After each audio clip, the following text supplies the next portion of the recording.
Response video to LudditeReturns. Yeah, really an obnoxious video. Declaring victory, blah blah blah, we win, our philosophy rules, kind of nonsense. And okay, in the context of a very aggressive, snarky video using Photoshop laugh tracks. So yeah, that's not really the definition of a winner. Winners don't resort to that. Winners sit back and maybe have a smoke and kind of enjoy it. They don't sit there and resort to this kind of celebration. This looks a little bit desperate, like you're desperately losing and therefore have to resort to send in the clowns as a response. So anyway, so the first half of 2 minutes or 3 minutes of his video is just awful. And so anyway, he gets to a little rant in here that's kind of nice because it's nice and quick, and he hits a lot of subjects and hits them with just this preposterous misdescription of the subject entirely. So it's all straw man and all nonsense. So anyway, let's go through it. Empirical evidence for causal determinism is regularity, to his brain cell destroying contentions on the philosophy of mind, maintaining the survival relative advantageous nature of consciousness while maintaining to, quote, consciousness doesn't do anything, to philosophy of ethics. Yeah. Yeah, and again, so he just says it like, okay, like that's just nonsense, right? The fact that consciousness doesn't do anything. But it's the fact, okay? The fact is you can't find your consciousness. I can't see my consciousness construct this sentence. The whole framing of my argument that I'll make and how I'll compose this argument against what you're saying, I have but the vaguest notion of its likely direction. Its composition is entirely taking place in some other part of my brain than the part that's conscious. And that's just a fact. Maybe that's not true for you. Maybe you consciously construct your sentences. I do not.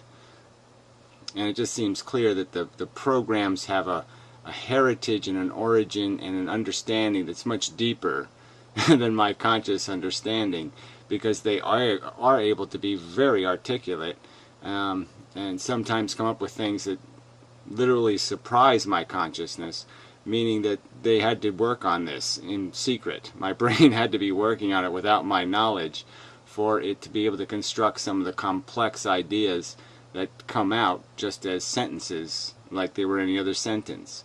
So, yeah, you're not making a counter argument, you're just doing the typical, I'm pretending you're not having that conversation because I don't have a response to it. And the fact is you don't have a rational response to it. The fact is you don't do anything consciously. You do everything as a construct of the mechanism and function of your brain, not your identity. Maintaining descriptions in themselves contain transperspectively moral normativity. I don't know what that has to do with determinism. But anyway, so he threw the word determinism here too. It's just a throwaway word, as if somehow having a controlled consciousness, one that's controlled by your life experience, by learning things. The fact that you can't fly to the moon, right? Human beings didn't just fly to the moon one day and say, okay, we just flew the moon. No, they had to learn how to fly to the moon. And that's the requirement. You're required to be educated, you're required to be exposed, you're required to acquire knowledge. These are the requirements of life. There is no special forces that pop the knowledge into you. There's just the ideas, you're exposed to them, and they compete with each other inside your subconscious, and something wins, and that is who you become. And your demeanor from day to day can change by just subtle sentences. Somebody can say the right thing to you. You can have a good day or a bad day. The cat dies, and you're going to have one kind of day. The cat doesn't die, you have a different kind of day. That's the way we live our lives. And it doesn't mean anything regarding whether or not we do a bad or a good thing. It doesn't mean anything whether our fundamental programming is reasonable and rational or whether it's fundamentally selfish and evil. And that's really the difference. There's no distinction except the distinction of whether or not you compromise what you knew to be the right thing by the fact that you knew you would profit more from doing the wrong thing. And it's just those balances of equations, and you make the judgment that somehow there's advantage to the immediacy of your satisfaction and not advantage to doing the right thing. To his flittering between negative utilitarianism and talk of individuals possessing the right to expression of ontological autonomy. For example, the argument can readily be made on negative utilitarian grounds that individuals have absolutely no right to die, where their death would actualize more suffering than their continued existence. Well, again, so this is where he just takes an argument to some preposterous extreme, and so he puts people in categories, calls them hedonists, which means, you know, that they only value this some sort of negative or positive thing. And again, he uses the word utilitarian without putting the word negative utilitarian in front of it to emphasize the fact that there is more value placed on the negative experience than any positive gain experience. And certainly it is understandable in the condition that we exist in that words like consent mean something. They're not irrelevant to an equation. So if you're taking from something else to get what you want, is very different than you taking from yourself. So if you're going to risk your own self by doing some kind of thing like bungee jumping, that's okay. But if you're going to risk somebody else's welfare, it's not. And obviously the condition of life is not one that somebody volunteers for. So always, and I think absolutely, they should have a right to say, I have not deliberately invested in this game, and I have every right to get up from the table and walk out, no matter what it does to you. Because you had no right to put me here in the first place. You had no right to put me in the chair and say, you will play by our rules. They don't have any obligation to give any care to your rules because your rules violated their rights right from the start. If person X would prevent 10,000 suffering units via his suicide, but would cause 15,000 suffering units. Oh, see, so again, he's using suffering units as nobody. He's pretty much talking directly to me. I've never talked about these units. I've never said there are such things as these units. What I've said is there's a basic functional value to these experiences, and I've never stated that you have some possession, and so well, I mean, he's again trying to do math. Let me just replay it. So I want to make sure I'm sort of lost. 1,000 suffering units via his suicide, but would cause 15,000 suffering units in loved ones. Quite clearly, on negative utilitarian grounds, person X has no right to die. To his continued recycling of the hedonic asymmetry, to briefly summarize, right. So again, he's saying that somebody has obligation to a game they didn't voluntarily play, but I would argue that the argument goes even deeper than that. And this is probably a good place to pause. I'll pause here because I know I have the argument, and I'm waiting for my brain to come up with it, and it's just not there. So I'll wait till I have it. All right, I think I got it. So part of it would be like the slavery argument, right? You could argue under utilitarianism that it's appropriate to have slavery because it maximizes productivity. So it does in fact cause, yes, damage to the person who's a slave, but you gain so much productivity through that activity that it's worth it. A similar argument could be made about torture, that torture does in fact work, or even law enforcement. You could argue that if you have draconian penalties for all violations of law, like a death penalty for jaywalking, that you have to impose very little punishment because people will be so afraid to ever commit the crime. And so in theory, it might be very productive because you prevent the crime very easily. You don't have to prosecute too many cases. You don't have to have an extensive justice system because the penalty is so draconian. Everybody will be scared to death to go anywhere near crossing that line. Now the argument would be made that that's what utilitarians are saying must be, and that's not the argument at all. Okay, because they understand the fact that there is more value in the negative being imposed than there is value in the positive to be gained.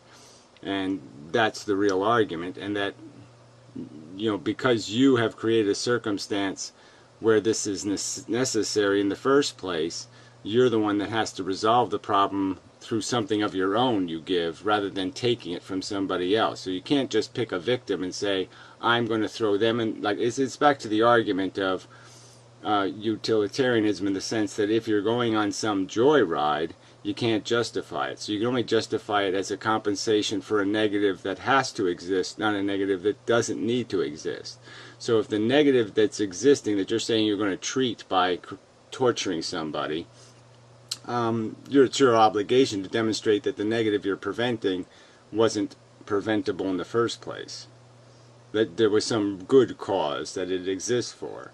And the argument would be made is that there is no good cause to justify the negative that you're saying another negative compensates for. Long way of saying is torture is bad, and utilitarians know that. Ridiculous claim that hedonic value states can never be that of benefit. So again, he keeps using this word hedonic, even though negative utilitarians keep saying they have no value. They place very little value, very small value, on any of these gratifications, because these gratifications are all eccentricities, they're all extravagances, essentially. They're silly ways to satisfy perceptual needs. People need to think the human race will exist. Now, it's not a need that's real, it's a need only that exists in their head. They can't rationally explain why the need is real. They can't show it in the real world. They can only say, I think it. So it only exists inside their brains. And so it's just like some you could have two rats. One rat can live on 50 calories a day. The other rat needs 400 calories a day. The obvious equation would be, well, rat A is much more efficient, 50 calories versus 400. The same is true of our economy in the sense that some people need Lamborghinis and, polish this and shiny that, and where other people can be just as happy or comfortable on much less, and that's just a fact. So there is efficiency built into our function, and you can't justify grotesque inefficiency, and you certainly can't justify imposing suffering on a minority of individuals for something that can be considered extravagant or delusional or perceptual. Your needs are not real. They are your extravagant contrivances of your deluded psychology. Where benefit is a state intrinsically more value positive than an indifferent or neutral state of affairs. This has been demonstrated to be contingent on a massive manure pile of falsities and ad hoc unfalsifiable contentions over and over and yeah, whatever. That's an unuseful argument, okay? There's nothing there. You're just saying, no, it is not. That's all you just said, You didn't respond to the argument at all. You didn't explain how it's unreasonable or how you somehow have some legitimate purpose or function that you are now entitled to impose on somebody else. You've not shown me your I'm a worthy God card. And over again, and Mintam still continues. He's like William Lane Craig, breeded with the fucking Energizer Bunny. Desire is not synonymous with deprivation, where deprivation... Well, desire, yes it is. It's the primary function of hunger is deprivation. Desire and hunger are almost synonymous words. They're almost interchangeable words. So to have a hunger is to have a deprivation. You need something. You're incomplete without it. You're not satisfied without it. And there's a thing. So desire is really just a word of saying you have a dissatisfaction that has a locatable key that fits, the piece of puzzle fits the emptiness, where there can be other hungers that are more ambiguous and you don't even know where to look to find any gratification or satisfaction of them. But anyway, so a desire, though, is kind of a focused hunger. Is a negative hedonic state. Desire satiation can actualize a hedonic sum positive, as experientially evidenced. There is no... Okay, hedonic sum positive. So he's claiming that there's a positive in satisfying a condition that didn't need to exist in the first place. So he's basically saying you can create need and then satisfy the need, and that's productive. And I would argue that there's no demonstration that that's productive beyond the addict saying so. So that's like a heroin addict saying, I'm living a productive life because I have deprivation, then I satisfy my deprivation, and therefore this cycle of need dependency is something you should respect. Most people can figure out that it's not respectable, that it just ends up doing damage in the end, and that it's a silly chasing of one's tail kind of thing that will inevitably just end up wearing you down until you're dead. I mean, you're not going anywhere. It's not going to accomplish anything, and it always comes at a cost, a social cost, like with the heroin addict, but like all human desires come at social costs. You kill people for your shiny diamonds. You abuse people in all kinds of ways to have what you call your comforts. You don't live in a heated house or anything else without people dying in coal mines or other people being blown up at a refinery. There's a price for all of it. None of it's free. And all of it is a need that never needed to exist. They're all satisfying needs that you didn't need to create. Correlative necessity such that experientially positive states are reciprocally mirrored by negative states, and hedonic positive states. So again, he's just saying that I'm saying it's worth it. Me going to the carnival is worth shoving somebody in the trunk who's going to be sick and hate it. So I can torture somebody to gain my gratification at the carnival, and that's acceptable. He's saying it's okay to cause negative experiences because other people's negative experiences are justified by the value created by my happiness. So me satisfying a silly need to go to a carnival to gain some ego gratification, like I had fun, I played games, somehow you can justify the negative that's going to be imposed on some minority for you to gain that gratification. And I would argue that there's no such equation. It's not rational. It's only selfish. And that's the only way it can be seen as acceptable is through selfishness. If you knew the child that was going to be paralyzed for you to play football or to win the Heisman Trophy, if you had to shake hands with all the little children that got paralyzed in Pee Wee football, would you still want your Heisman Trophy? Would you still say, oh, what a great guy I am? I think rationally you wouldn't if that context was imposed on you. But it's only because we separate ourselves from those contexts that we can play the game and pretend it's all okay. It's because we don't see the people dead in the coal mine that we can enjoy the comfort of our heat. It's because we don't see the 10-year-old kid who gets his arm lopped off by a combine that we can enjoy our bread. It's because we don't see the price that we say the price is okay.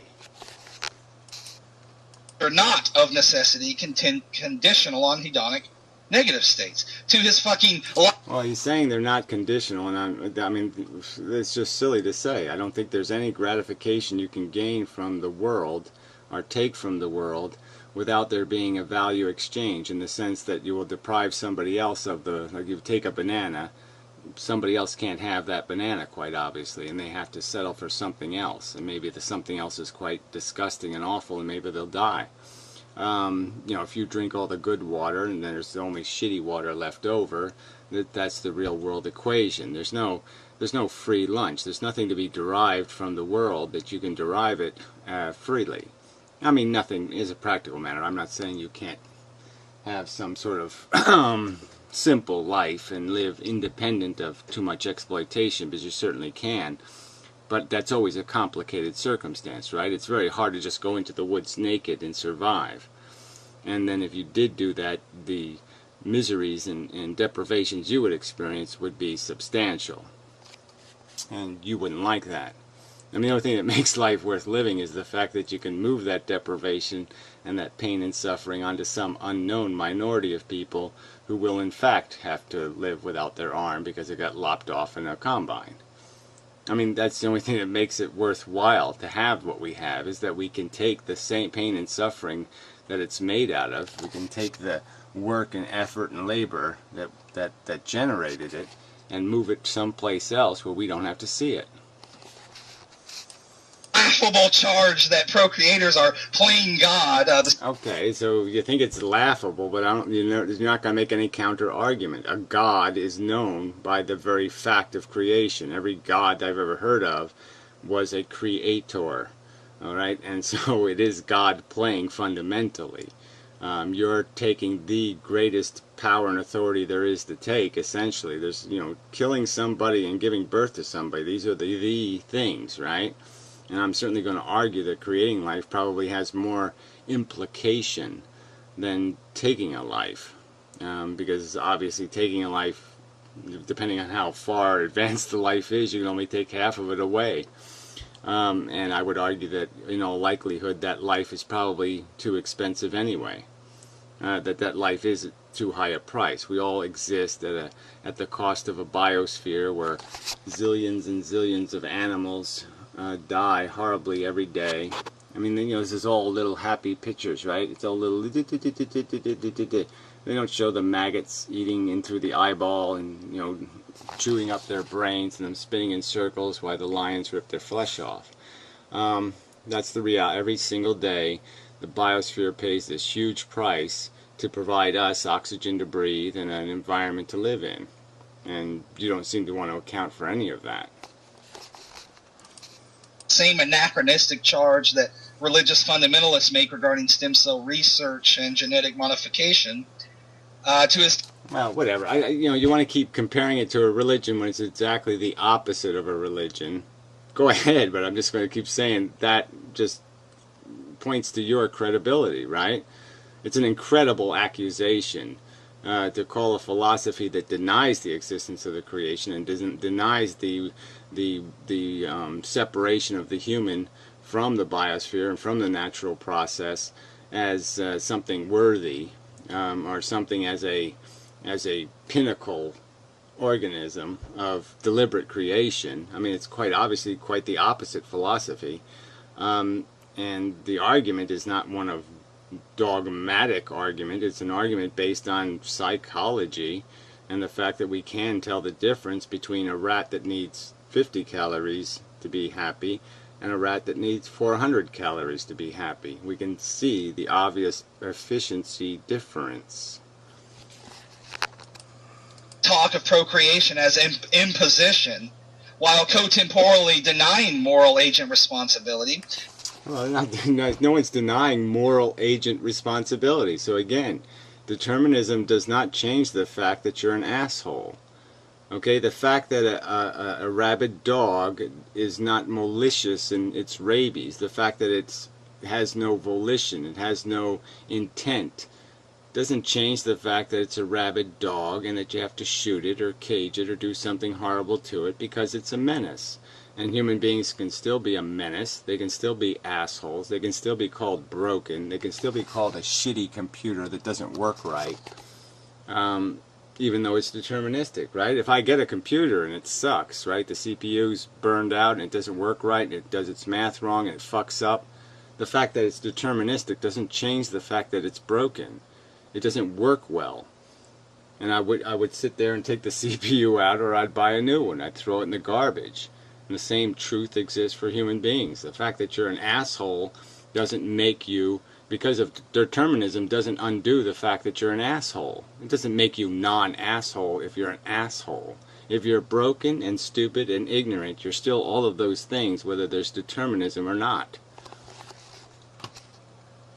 I would be odd indeed to speak of a falling rock as imposing pain on person X, having landed on person X's head. And so again, now he's using determinism to argue that somehow because we're determinism that we can't have conversation, and conversation is somehow irrelevant, and there is no changing our rock structure through conversation. And quite obviously the argument being made by people like me is that I have some perception that you're a little more intelligent than a rock, and that if I draw you a picture, explain something to you, unlike a rock, you will change your shape. Okay, the rock can't understand the words, it can't understand the vocabulary, it can't change its shape, it can't fall differently. You, on the other hand, can change your shape if words affect you and change the patterns that run inside your brain. And so the obvious rational argument being made through these words is that yes, this whole medium of communication makes it possible for us to change each other's structure, to create arguments that are persuasive and compelling, and to change the way you behave. So now you're not a rock that just falls on somebody's head like an asshole.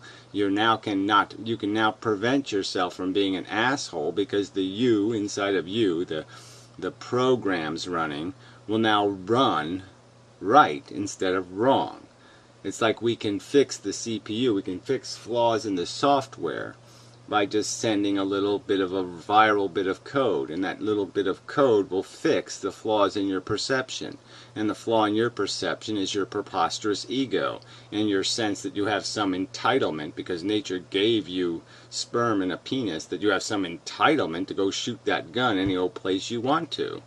And the fact is, you don't have any intrinsic right, okay, and that there is a huge consequence to that use. And so, of course, that it is determinism. Understanding is determinism. It requires me to speak words for you to hear the words for you to change. It requires you watching a movie. The movie has to be made. The message has to be sent. You get the message. You change your behavior. That's the way it works. It's all determinism. But let's not pretend it doesn't have an impact and it doesn't change us. It's changing us every single day. Alright, well anyway, I have to eat my dinner, so I shall be back. Leave us continue. So just this context, and let's just remember that the argument being made here is that this is all just perception of need. So it's much like the non-existence of the Martians. The Martians don't exist. We, as intelligent, sentient creatures, do not lament their non-existence. We don't recognize it even. We don't even contemplate it. We don't spend any time whatsoever at all concerned that some sort of potentially magnificent sentient creature does not exist on Mars. It doesn't disturb us in any way. Likewise, we are in no way compelled to be concerned with the Martians' welfare. There's no, just in case the Martians were in conflict or having wars or doing something bad, and we'd have to go over there and fix it and intervene, and it would be a terrible pain in the ass. And let's say the Martians were much like humans. Would you really want something like humans living next door, coming to visit, moving in literally next door? The Martians moved in next door, and they were pretty much just like humans. Yeah, I don't think you would. I think you'd say, gee, we're better off without those bastards. They just dirty up the place. And so it's all just perception, and it's all based on some human-centric, human ego manifestation where you just can't imagine the world functioning, the universe functioning without you.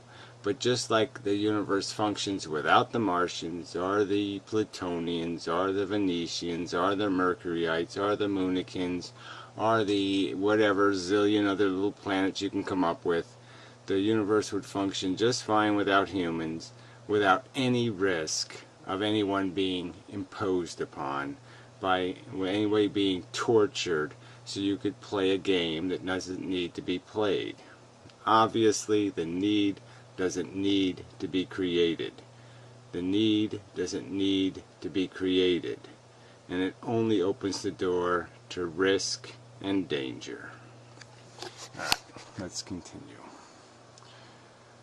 According to Gary, procreators are no more responsible for the actualization of a given state of affairs than the falling rock. And so again, he's assuming that I'm saying procreators are dumb as rocks. And quite literally, they are ignorant and foolish, stupid. They are, in fact, assholes. But the truth is, they do have a brain, one assumes. Yeah, I assume. And that they can be communicated with, and they can potentially understand that what they're doing is obnoxiously aggressive. They are throwing gambling dice with somebody else's welfare. They can't control the experiment, and if things go wrong, they won't be able to fix it. There is no undo button, and there's absolutely no reason to be that obnoxiously arrogant when you're not God. But procreators are conscious, sentient, Gary says. But Gary has already stated that consciousness is causally inert. But we have brains, rocks don't. Notice Gary's injection of dualism between self and brain when he references my brain, or we, a term denoting interpersonal univocal identity, or our psychology, the very same dualism that Gary decries. But per Gary... Yeah, well, I'm not going to argue the fact that our language is full of stupid words. It is, in fact, my brain. It is this consciousness's brain that produces what we call Gary, the personality. And that's a fact. All right? Now, how you want to explicitly identify that whatever, that functionality, it doesn't matter. But the point is, it does exist as a brain. The point is that there is an impact of this swirl of knowledge, and that one would hope there would be a linear projection of knowledge in the direction of obtaining understanding. And it would be my clear argument that to glorify psychology is to do the opposite of achieving understanding. It is the road to delusion, not the road to enlightenment. Just as a rock landed on a person's head, just is non-teleological process Y, actualized in a state. A procreator procreating, just is non-teleological process Y, actualizing in a state. Right, and they are actualizing a stupid, ignorant, arrogant, obnoxious imposition state, an imposition state of being, an asshole state of being. And clearly it would be expected that if it was explained to them that they are behaving like an arrogant asshole, an obnoxious, presumptuous impositioner, that they could recognize that that is in fact the truth, that they are making huge, gigantic assumptions, that they are investing somebody else's welfare in their silly preferences and with their silly expectations that the beastie they are going to create will have the same likes and dislikes as they will have. It is a silly presumption, a silly assumption, and they should logically be able to recognize that. The logic is not complicated. You have no right to assume that the thing you're creating is going to have your same tolerance for eating shit. My misery me makes my point for me, and we shall see he's either really dumb or he's being willfully dishonest. He says, parents impose unnecessary suffering on children through procreation. Who or what imposes? Parents impose. While at the same time making the following claim, to quote, the brain does everything, there are no persons who act. So, again, so you want to play games with words, you can go ahead and do that. Obviously, the existence of person in the sense of you being a machine, like a computer, acting, does exist. The fact that you are some kind of thing beyond that, beyond a reaction, beyond a reacting mechanism, is the argument. Yes, you're nothing more than a reacting mechanism, and when you procreate and qualify yourself as a parent, you are now responsible for what you produce. You're a machine that replicates. If my computer could make a copy of itself and it produced a copy, it would now be in a new category as a replicator. So it can or cannot. We have the choice based on our programming, based on the logic we've accepted or rejected. We have the choice to turn that button on or turn that button off, turn that switch on or turn that switch off. And clearly the argument being made is the only thing that could possibly turn the switch on would be this obnoxious, arrogant, impositioning, egomaniacal, insane piece of shit. And the only rational thing to do is do the fail-safe, non-dangerous, no possibility of loss choice of leaving it the fuck alone. My misery means own admission. There are no parents who impose, as there are no persons who act. No, whatever. So, I mean, this is just silly word games. That's obviously a straw man argument. That's not his argument. He is not claiming you don't exist. He's claiming that the concept of you having a you inside of you is bullshit. What you have is ideas, programs, principles, and you either are a logical, reasonable, sensible machine, or you're a fucktarded, moronic, egomaniacal, selfish psychology that's just using intelligence as a scheming mechanism to get what you want, and you don't care about the truth. So you're either a fucking asshole, a broken piece of shit computer, or you're a good logic device that appropriately processes the facts and draws the rational conclusions. Those are the two positions your brain can become. And what distinguishes one position, what will decide what position you will be how pervious your brain is to logic. If somebody speaks logic to you, or draws you a picture of it, or shows you a movie of it, or shows you some other representation of it, you will either understand the concept of playing God, or you'll mock it and pretend it doesn't exist.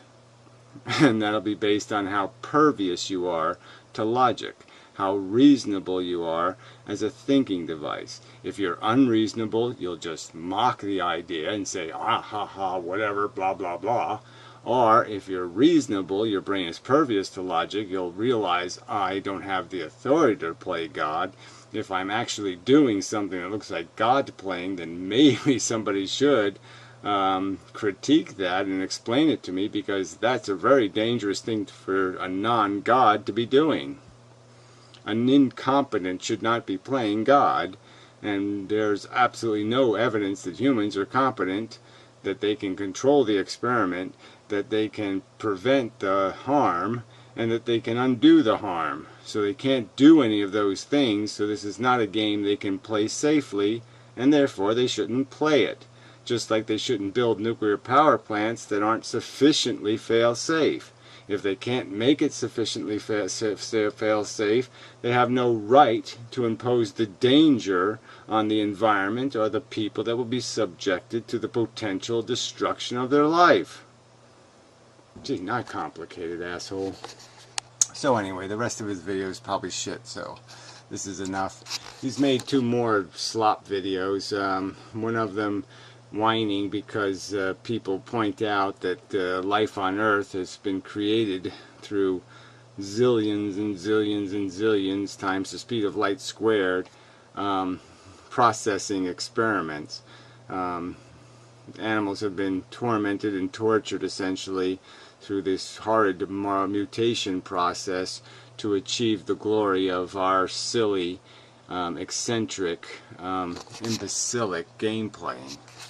And that although that price, there's no undo button, there's no way to fix what has been paid, and there's no reason to think that that would be our obligation to somehow pay it. It is a fact of our existence, and we should be cognizant that past would tell a reasonable mind. A reasonable mind would say from the past that you should learn from it, and that you certainly shouldn't be perpetuating any mistakes that are built into that structure.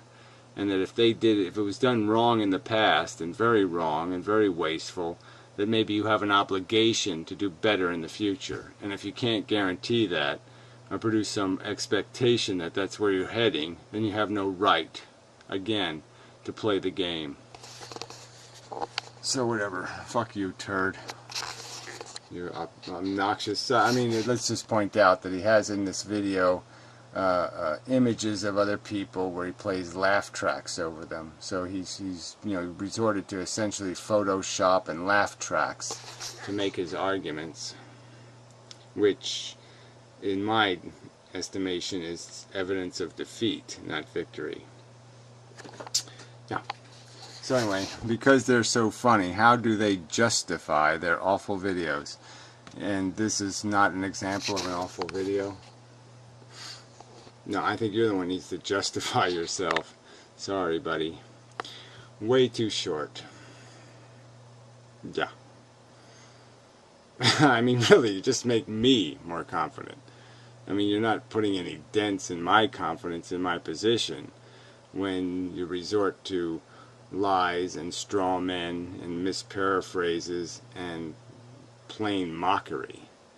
I mean, that's really not going to be persuasive, because I am, in fact, a reasonable person, not like you, an unreasonable whore, you know, for wishful and delusional thinking. So, till next time. And such. Oh, okay. An old Inmendum picture. Anyway, till next time.